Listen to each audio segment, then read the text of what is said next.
Okay, so first thing we're gonna do is, I guess, pull the little 12-volt battery negative right there. That's what ChatGPT says to do. Okay, next there's this, I forget, it's like a service disconnect, but it's in the center console. This little thing just pulls out. So you just gotta kind of yank it out. It is not underneath the seat. I've pulled up the seat. It's not underneath the seat. So it's right there. There's instructions. I guess the instructions are pull that disconnect and then wait like 10 minutes, and then all the high voltage stuff in the transmission should be safe.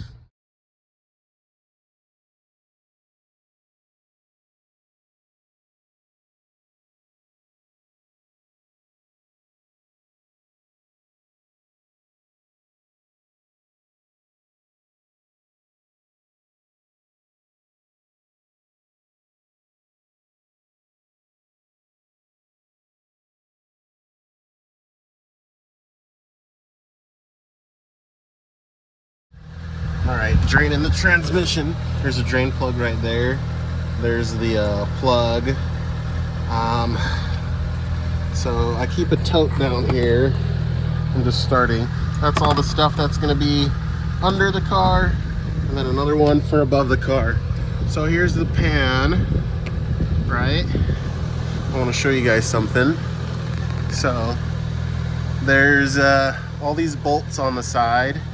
And right there, the tip of my blue glove, there's a bolt that holds this coolant line. It's a rigid line up there. I'm gonna remove that bolt so I could get this coolant line out of the way. Because from what I've read, is that some of these bolts over here are difficult to deal with because of that. So let's go ahead and pull that right there. Let's see, what size is it? Let me check. It's 15. I got a socket on it.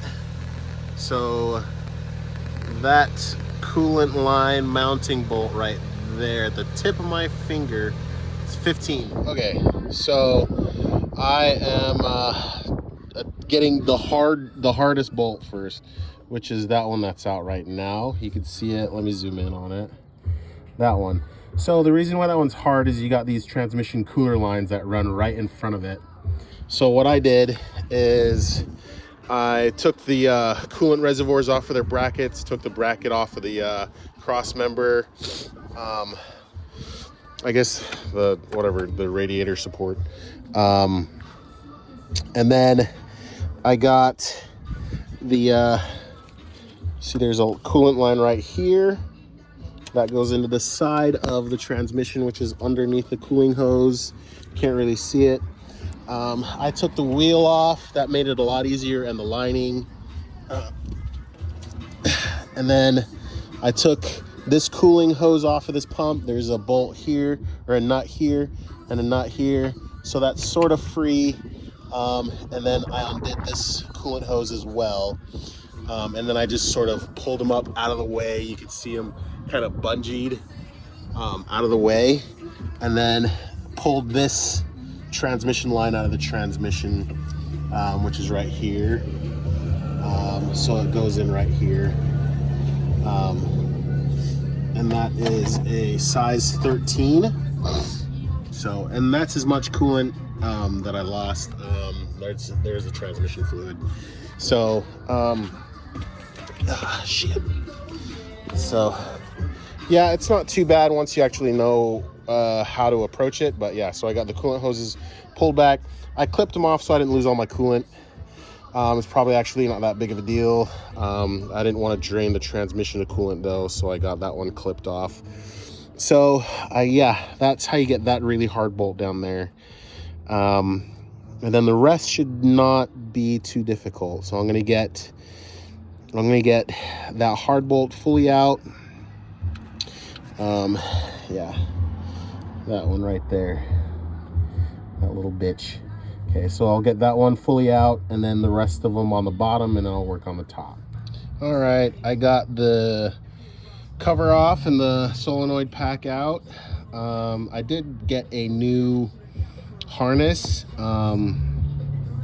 from everything that I've read, people are not replacing the harness, and this harness looks like not fun to replace. But I'm in here already. I'll take a look. Maybe I just go ahead and replace it anyways. So there's 5 of these bolts. It's a size 10. 5 of those to get the solenoid pack out. Yep, when this is in the car, it is oriented like that. So you have 1, 2, 3, 4. Is there only 4? I guess there's only 4. There's only 4. Okay. Yep, 4 bolts. 1, 2, 3, and 4. So, yep. Yeah, it's oriented like that, actually. So, 1, 2, 3, and 4. There you go. I'm gonna pass because this harness goes up into whatever this is. What is this, guys? The power electronics, or yeah, looks like it. The inverter or something. But yeah, no, I'm gonna pass because here's the new harness. This plug is what I just showed you on this mirror. It goes, it's right there. Let's see if we can see it again. Yep, there it is. Yeah, that's a pass. So if I have to do it again, I guess I'll rip the pan off, or this cover off quick, because the second time's always faster than the first time. But I don't think I should have to, because yeah, that means I'm cracking open this power module. All right, I got it back together. So with the refilling of the transmission, there's a check, like the level ports right there, that has electrical tape on it right now, just so that I can actually use an extension with a socket and get it started. But essentially what you want to do is pull that plug, that one with electrical tape on it, that black thing right there. Pull that plug, and you're going to want to do it with the wheel well liner removed, because this vehicle needs to be level. And then you fill up your transmission fluid, this port right here, deck 6. I got 5 quarts. I used almost all 5. So pull that drain, or the fill level port, the inspection port on the side of the transmission. Make sure your vehicle's level, like sitting like it naturally would. Fill this up with about 3 to 4 quarts. Put your check level thing back in. Basically, you want to fill it up till you start dribbling out. Put your port, the little check level port thing back in, down there on the side of the transmission.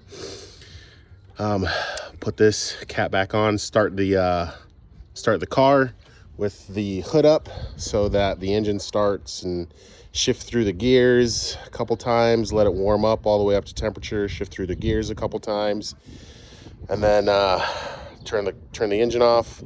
Pull your check level port thing down on the side of your transmission again. Open this up, and then pour in the rest. Like I said, I got to just shy of 5 quarts, and it'll start dribbling out of that hole again, and then reinstall that port on the side. But it's a pain in the ass. This is what I used. I used 1/4-inch extensions. It's size 11 socket.